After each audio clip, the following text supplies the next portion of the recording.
In the far northern reaches of planet Earth lies an alien sea of ice. Its waves frozen in time, in darkness, in uncompromising cold. It's winter on the Arctic Ocean.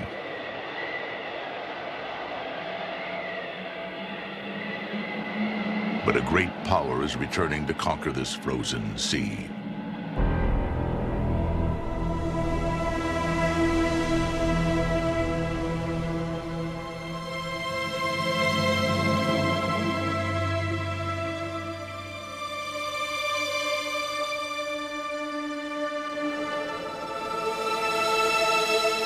The sun's rays touch the ice, and like a living thing, it responds.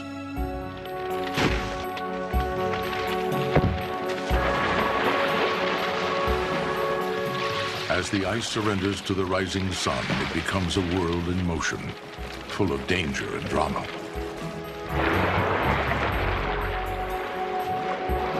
Where creatures are trapped between moving sheets,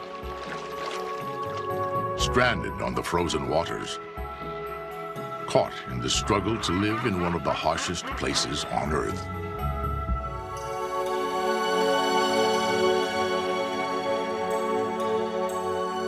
And where the ice meets the open sea, the sun awakens a world of strange and glorious life.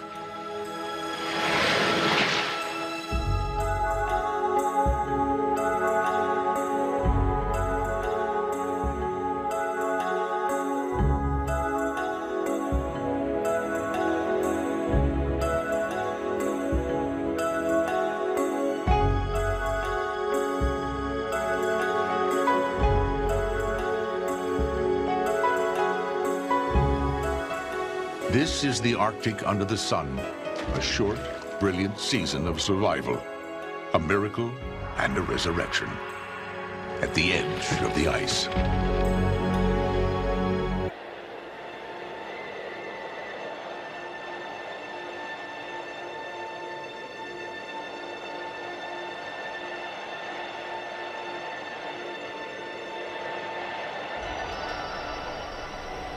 After 3 months of winter's hard darkness, the first light of spring spreads a glow across the ice. It's dawn in the Arctic, in the season of eternal sun.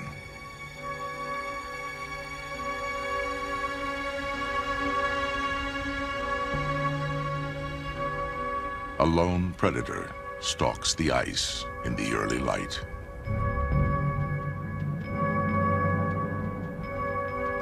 A polar bear is on the prowl, indifferent to the killing cold. Even in temperatures of 50 below, he doesn't hibernate. The bear is the supreme master of winter on the ice.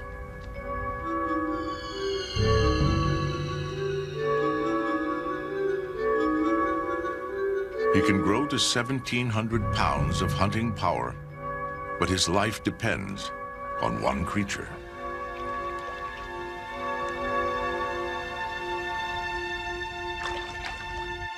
The ringed seal takes a quick breath and returns to his world below the ice. He too has endured all winter, just beneath the feet of his mortal enemy. It's April. A female is also on the ice, bringing her cubs out hunting for the first time.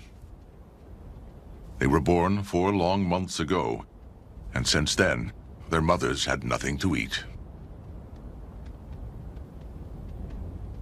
Her sense of smell is so keen that she can detect her prey through several feet of snow and half a mile away. She seeks out ridges where drifting snow covers the breathing hole of a ringed seal. Inside this protective snow cap, a seal has dug a lair.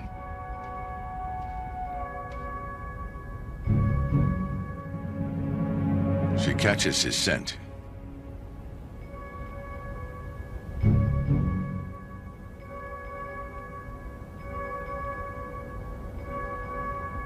The seal rests, but only sleeps a few seconds at a time, its sharp hearing tuned to danger. A tense contest of the senses begins.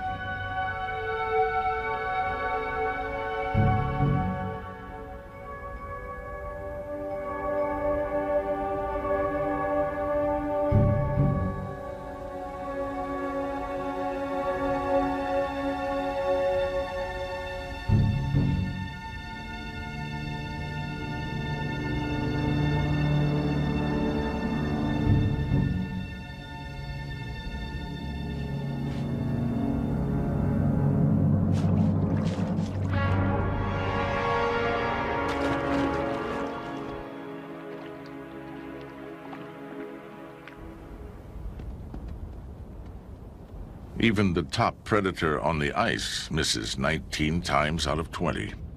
And yet the mother bear will need to kill at least 2 seals a week to keep her cubs alive.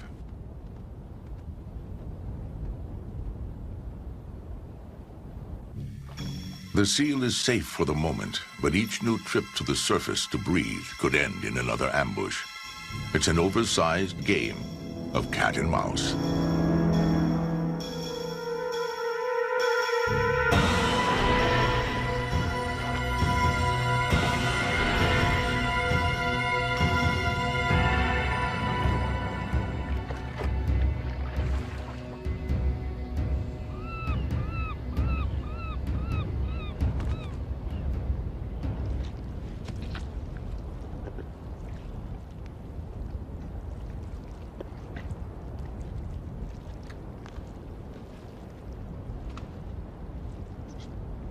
The bear eats mostly the blubber, licking bits of fat from the snow.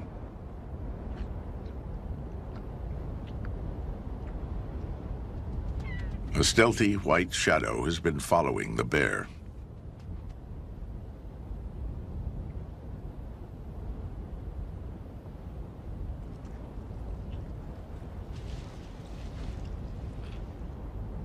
An Arctic fox. For days, he's been tracking the great hunter, crossing miles of ice in hopes of leftovers from a kill.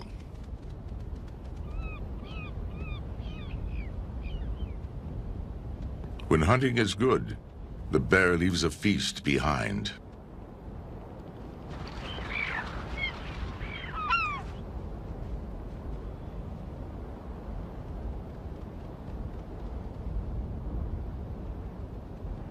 The fox finds a morsel and buries it, a precaution against an unpredictable future.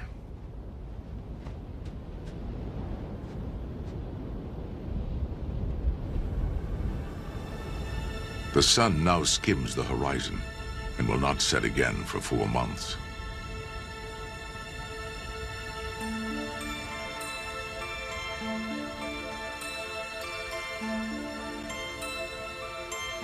Day by day, it begins to take control of the ice in the seasonal tug-of-war between darkness and light. But for nearly half the year, the far north is angled away from the sun and sleeps in the dark shadow of winter. Left in the deep freeze of space, the Arctic seas lie covered with 6 million square miles of ice. As the year progresses, the planet swings around the sun. Light returns to the top of the world.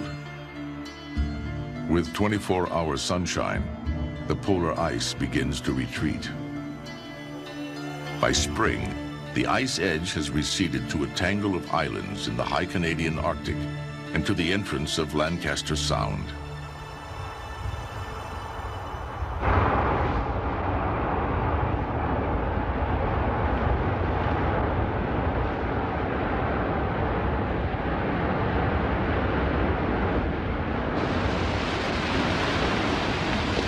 An icebreaker cuts the first breach of the year through 6 feet of solid ice.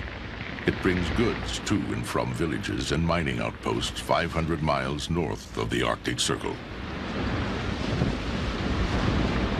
For the ship, the ice is an obstacle. For some, it is home. The Inuit have carved life from this place for 4,000 years. The ice is their world, and spring promises a rich season of hunting ahead.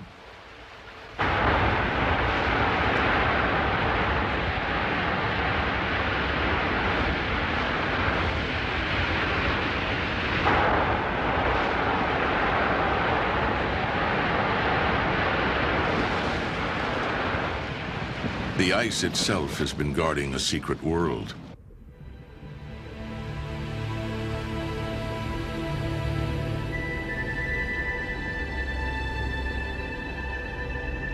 But now the Crystal Fortress begins to crack, its walls pierced by light.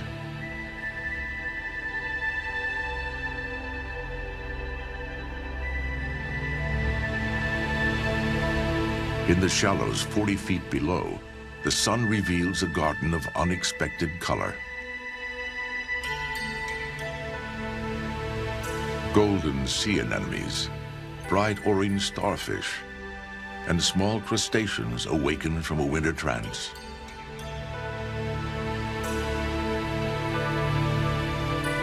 Overhead, the skylight of ice glows green with life. A vast pasture of algae now blooms on its surface, spreading across the sea for hundreds of miles.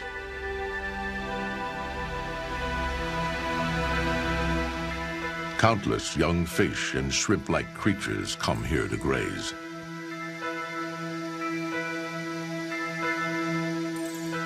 These, in turn, become food for staggering numbers of Arctic cod. Protected by the shield of ice, some 500,000 tons of cod flourish in Lancaster Sound.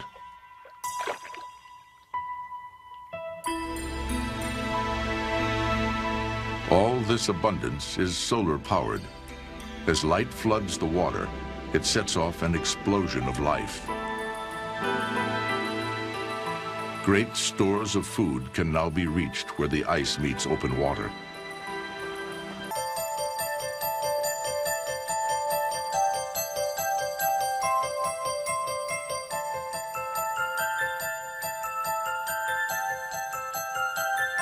Once beneath the waves, they're the Arctic version of a penguin.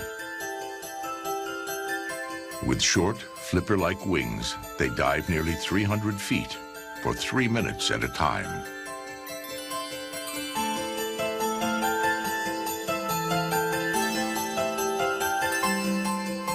On the way back up, air trapped in their feathers expands. They rocket to the surface in a jet trail of bubbles.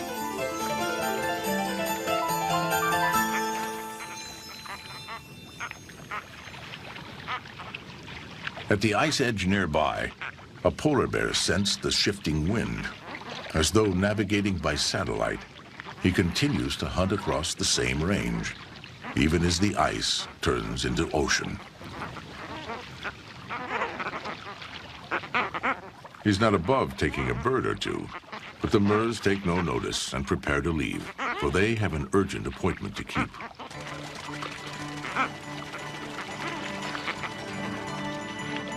Timing is everything here, and the schedule is set by the sun. The Murs head for land. The short breeding season has begun, and for those who come late, there'll be no second chance. Their destination is a lonely outpost in Lancaster Sound, the towering cliffs of Prince Leopold Island.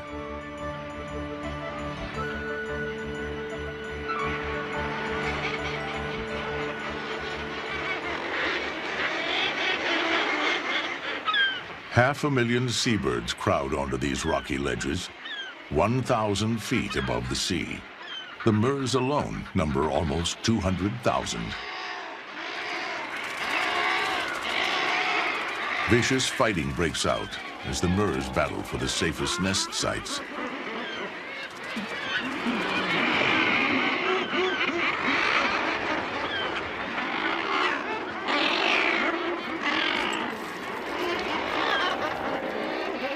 They lay only a single egg, pear-shaped, to prevent it from rolling off the narrow rock shelf. The stronger, more aggressive birds win sites midway down the cliff, leaving the weaker birds at the top, where they're most vulnerable. An Arctic fox has been stranded here as the ice retreated from the island. His white winter fur has been replaced by a sleek brown coat.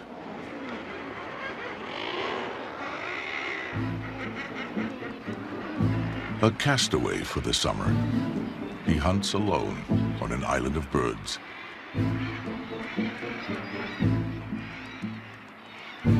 He heads for the cliff, the only place to find food on the island.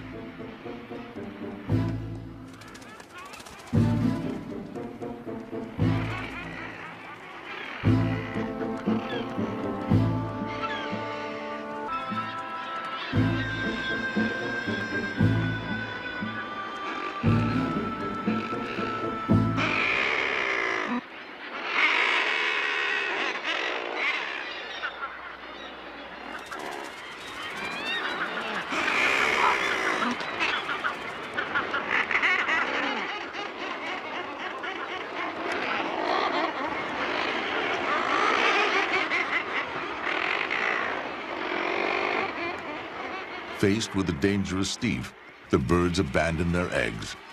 And though they can lay another, a late-season chick will not survive.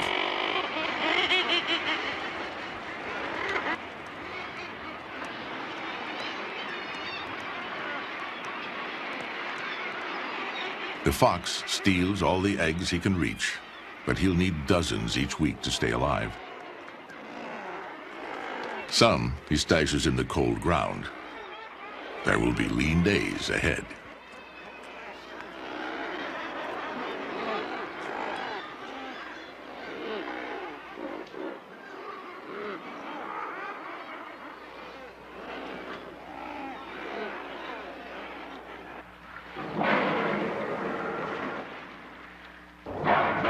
It's June.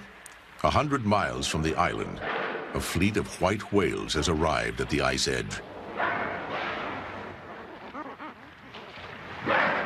Belugas hunting for cod.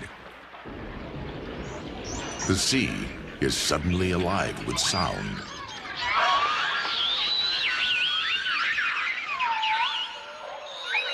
This chirping white chorus emerges from feeding grounds beneath the frozen sea, like a gathering of polar ghosts.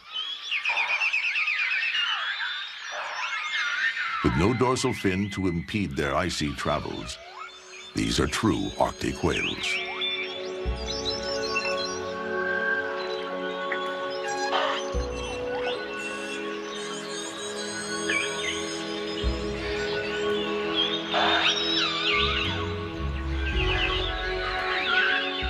The beluga's rich symphony of sounds hints at the complexity of their lives. Their sonar may be the most sophisticated of any whale.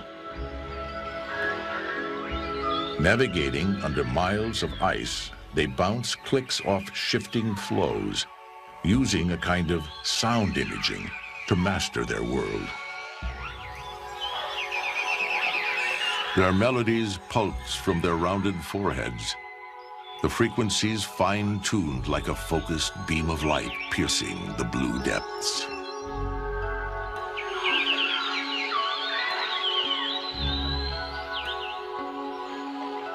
The bonds between them are strong.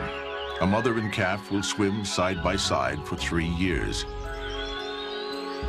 Shadowy gray at birth, they only gradually turn as perfectly white as the surrounding ice.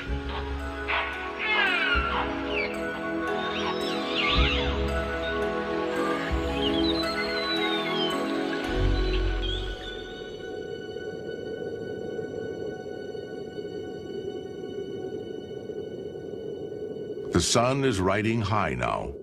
Strong winds from the open sea unleash their power against the ice.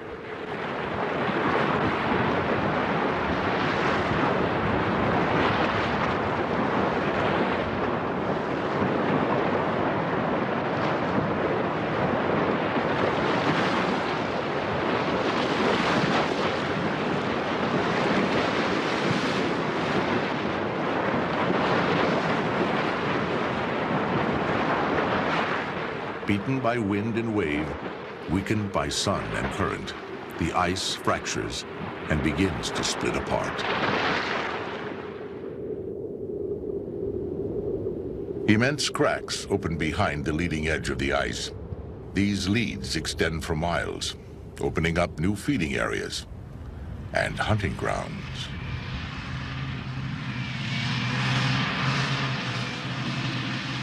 The Inuit are experts at navigating the tricky ice fields of spring. It's a skill born of necessity, of the ancient need to hunt on this ever-changing surface.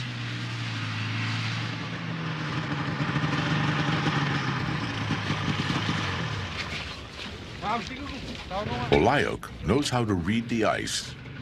Still, men and machines are sometimes lost.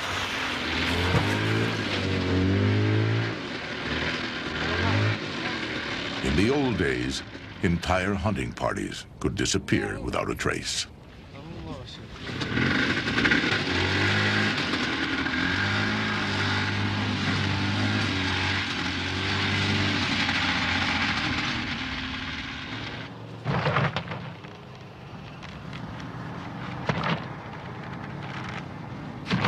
They are now 60 miles from home. They are hoping the trip will end in a successful hunt, but it may take days.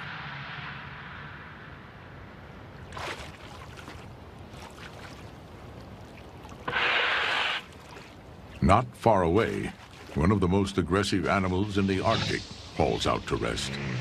Adult walruses, heavily armored with tusks and skin that is 1 inch thick. Their skulls are massive and backed by a body weighing 1 ton. They can bash through 9 inches of ice. Out of the water, their only enemies are polar bears and human hunters.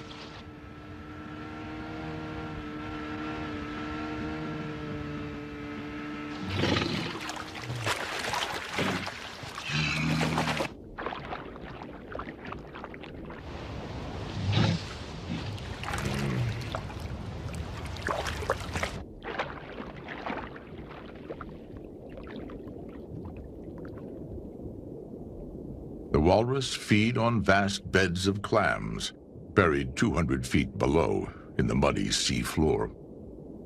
Each one can eat thousands of clams in a single meal.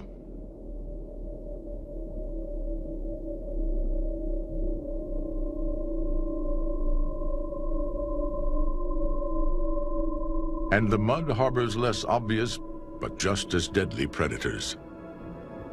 A carnivorous snail begins a slow, methodical attack. It smells the clam hiding in the mud and tries to penetrate the tightly closed shell.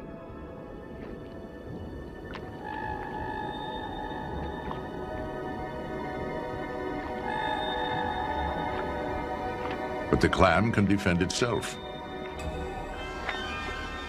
with a strong kick from its single foot.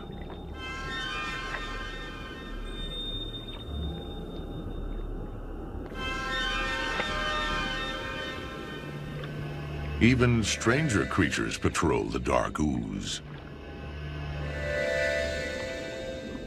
They thrive in the near-freezing waters of the Arctic, feeding on the remains of the dead and on each other.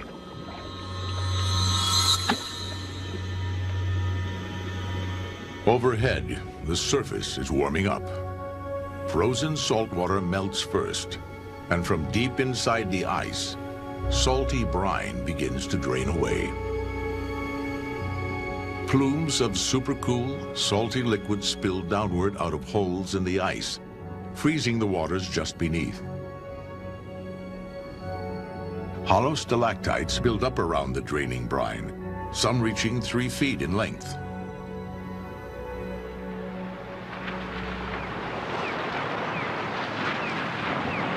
The waves continue to hammer at the ice, and the edge gives way under the relentless assault.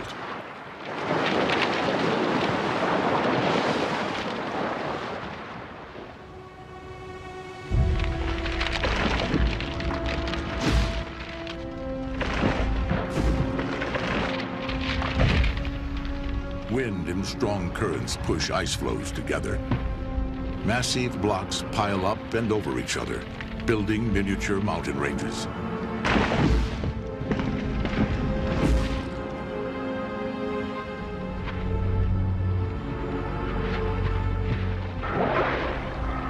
In the wake of the shifting ice, giants come to feed.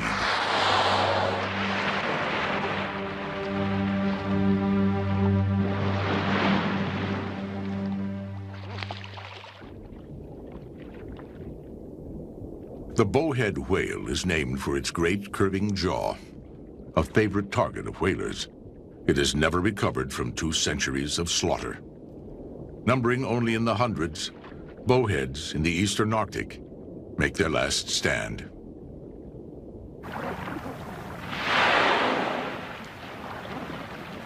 Reaching 60 feet in length, it's the largest animal in the Arctic seas, yet the bowhead comes to feed on the smallest.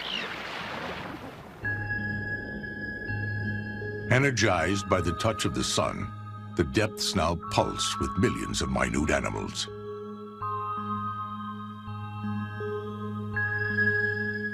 They seem electrified. Their transparent bodies glimmer with iridescent light.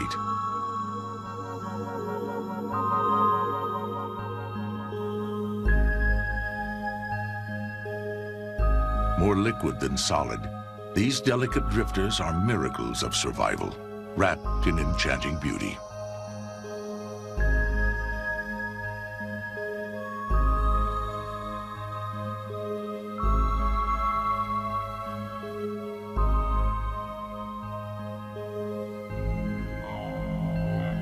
But to live here, they must also kill.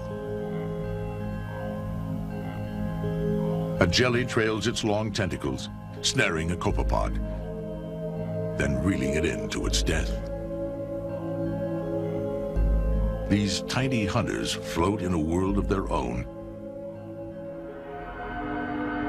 unaware of the leviathan that could devour their entire universe. The bowhead sweeps through the water like a living trawl net.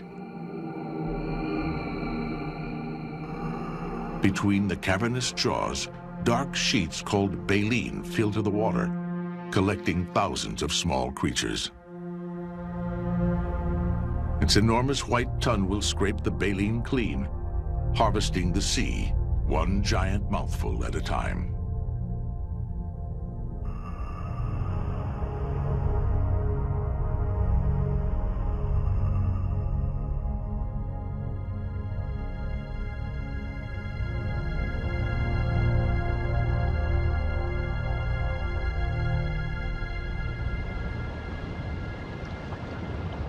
The sun is winning control of the ice, and the surface pools with meltwater. Temperatures now reach a balmy 40 degrees. Dripping water measures the fleeting season, the sound of summer ticking away.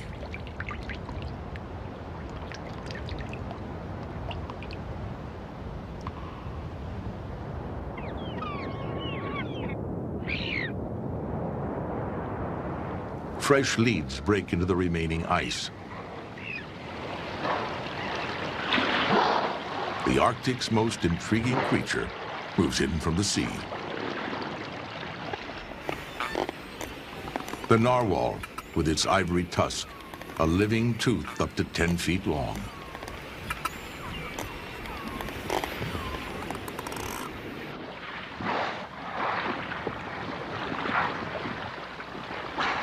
The whales converge along the narrow highway.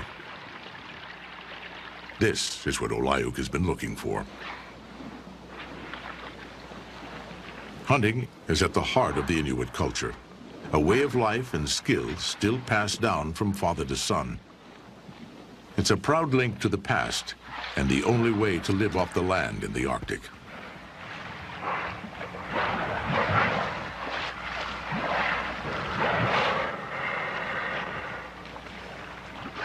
Today, the Inuit are still allowed to hunt whales, but their take is strictly controlled.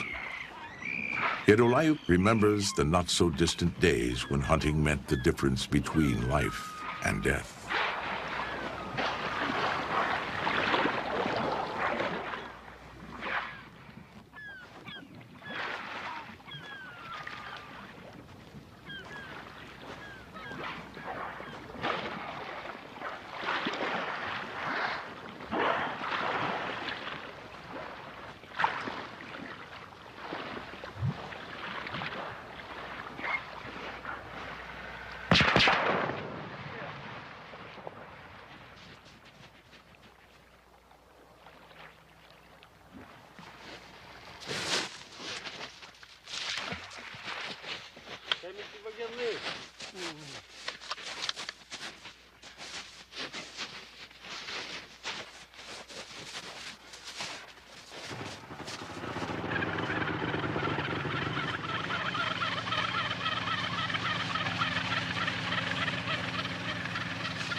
They've landed a female. Only males have a tusk.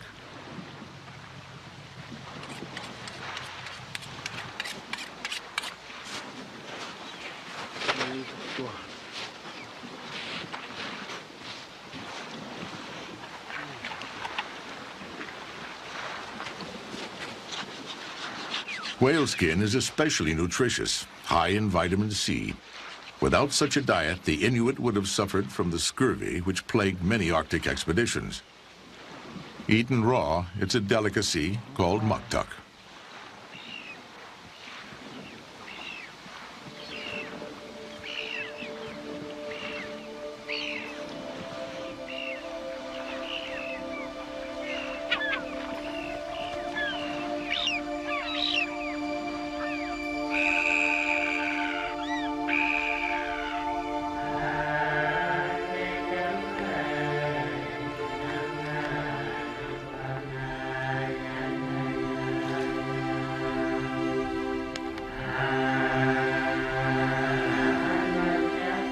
In the still twilight of midnight, the narwhals joust, a slow, stately ritual of mythic beasts.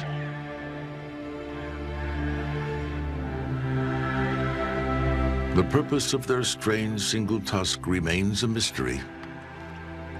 Like the peacock's tail and the lion's mane, it may serve as a banner of male prowess. It could be a weapon, but it's the stuff of legend. In the Middle Ages, the tusks were sold as unicorn horns for 10 times their weight in gold.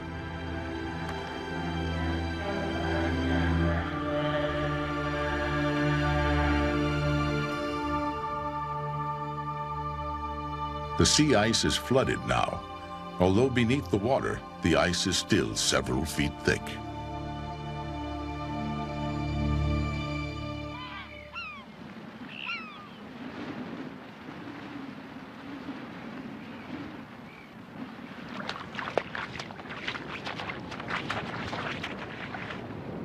Out on the melting surface, an abandoned ring seal has lost her bearings. She has wandered away from her breathing hole and cannot find her way back.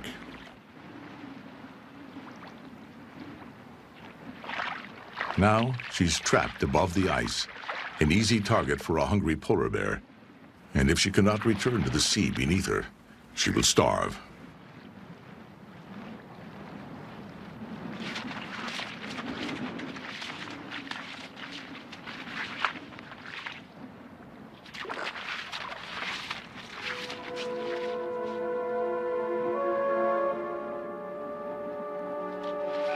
The young seal is now exhausted, but luck finally leads her to a hole in the ice.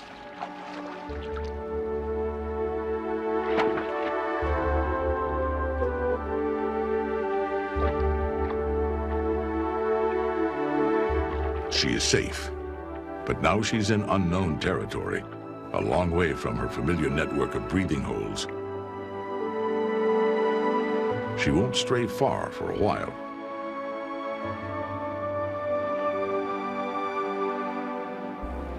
All around her, the ice is changing.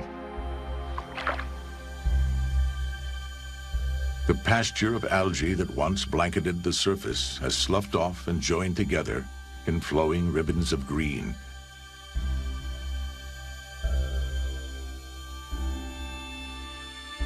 Long tendrils reach out to absorb light and nutrients from the passing currents.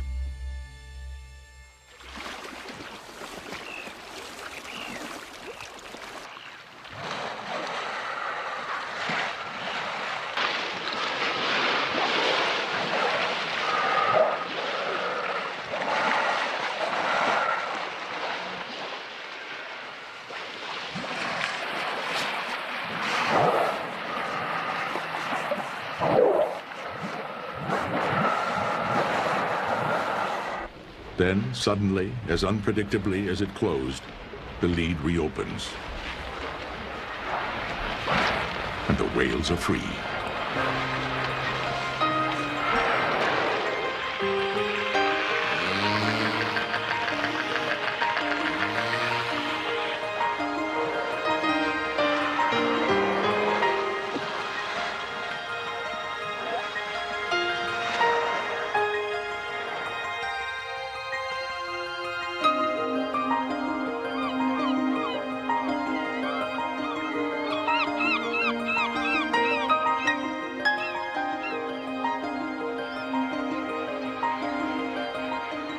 High off the cliffs of Prince Leopold Island, fulmars and kittiwakes ride the wild winds.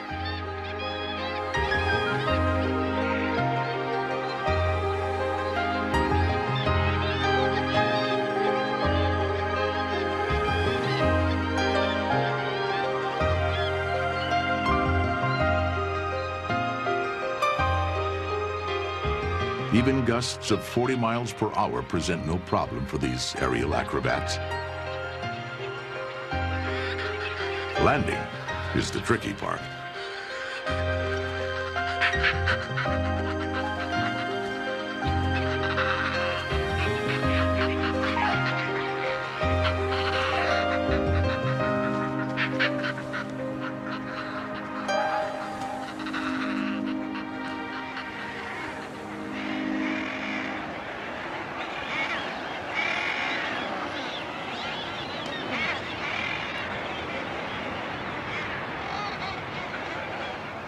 There's new life in the Murre colony.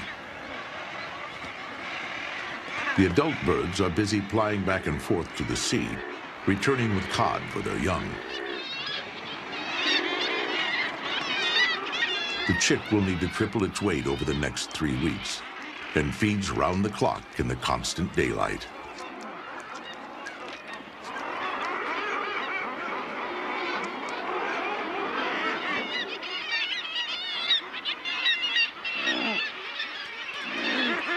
At the top of the cliff, Glaucus gull chicks are hungry too.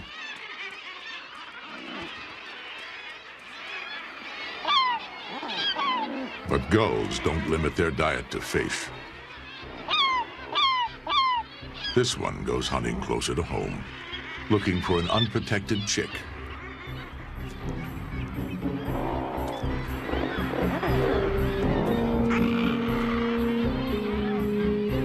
It returns with a grisly catch.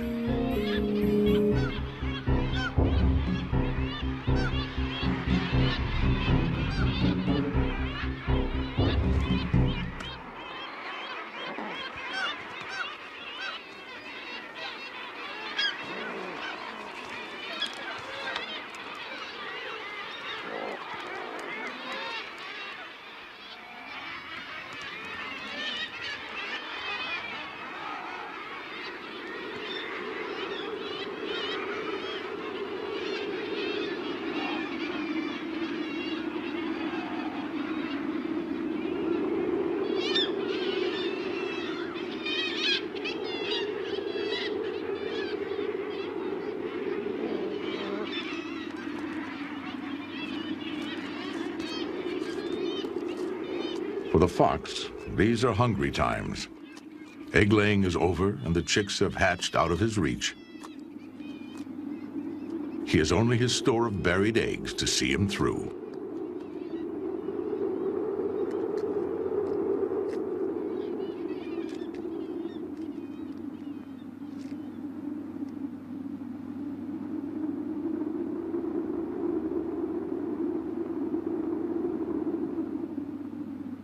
High summer finally reaches the Arctic.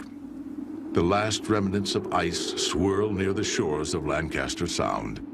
The frozen sea is broken at last, drifting in tattered pieces on the current.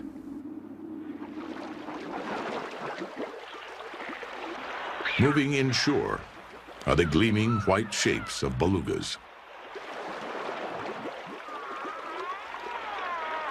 They return by the hundreds to the same inlets they frequent each year.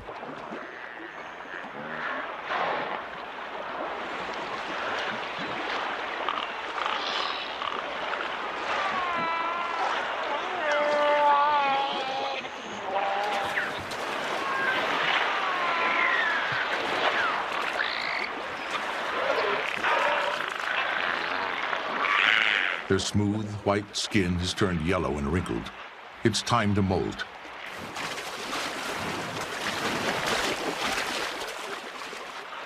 On the rocky bottom of the shallows, the whales scrape off their old, weathered skin with a rejuvenating rub.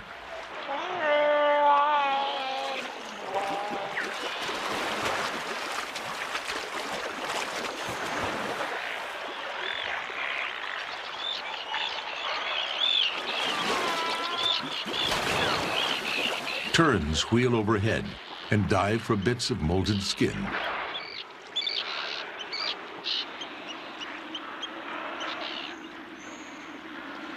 As the tide turns, the whales retreat into deeper water.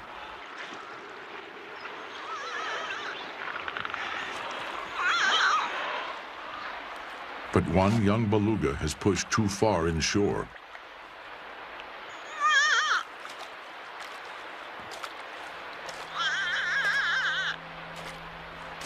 The benevolent sun now becomes his greatest enemy.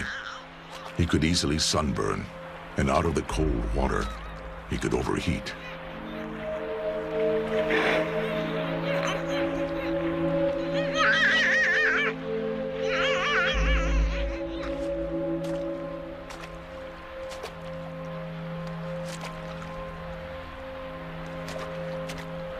The others can do nothing.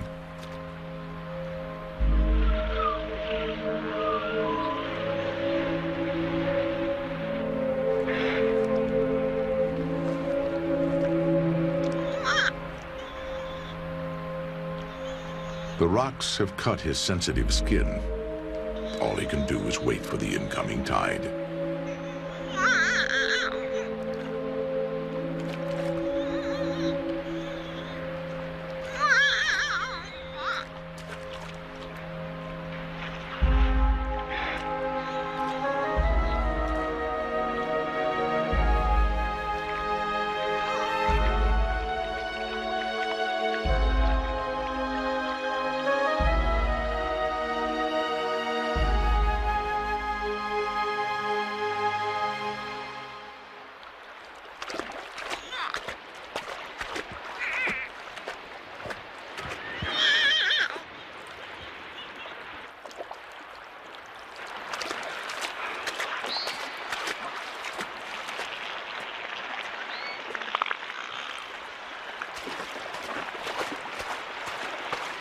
With one last surge, the young beluga recovers his freedom.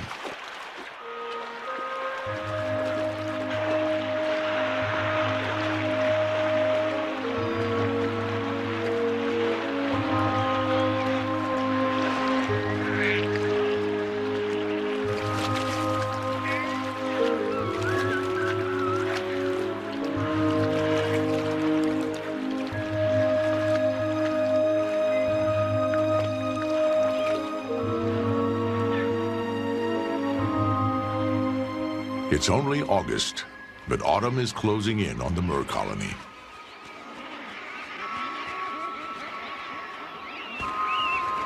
The chicks are just 3 weeks old, still unable to fly.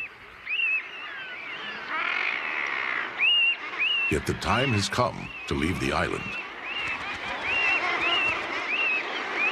Escorted by its father, the chick makes its way through a gauntlet of hostile adults still defending their ledges.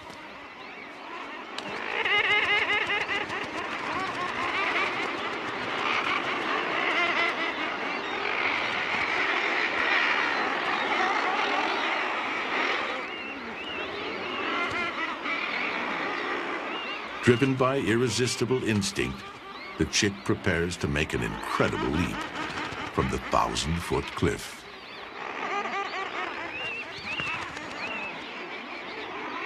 With his father close behind, he plummets to the waters below.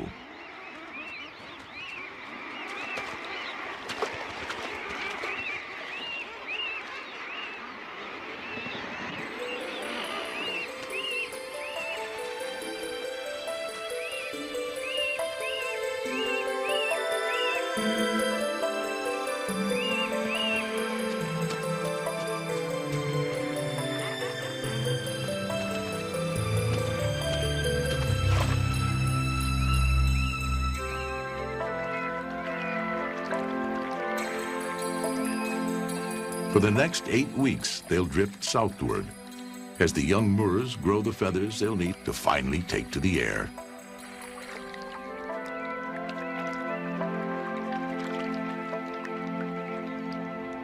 The fox is left alone. His stash of eggs is gone, and he may starve before he can escape the island.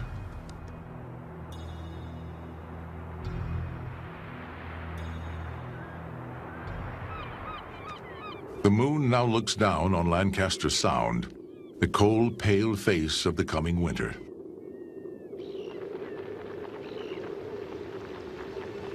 All across the Arctic, animals are on the move, fleeing the coming freeze. The cold is returning to claim these seas.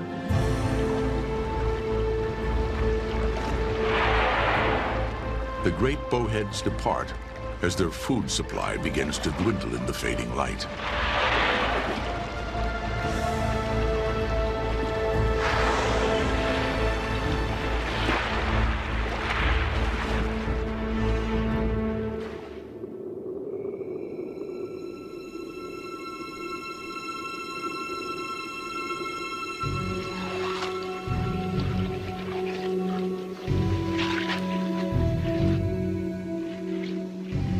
Slowly, the surface begins to transform. Crystals congeal into grease ice, then thicken into pancake ice. The season of the sun is over.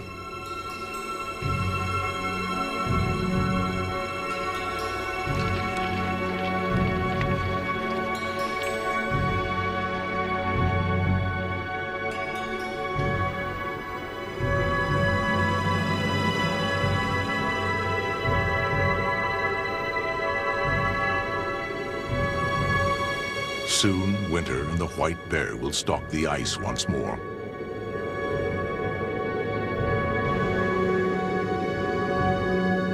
Cold howls across the empty expanse of frozen sea.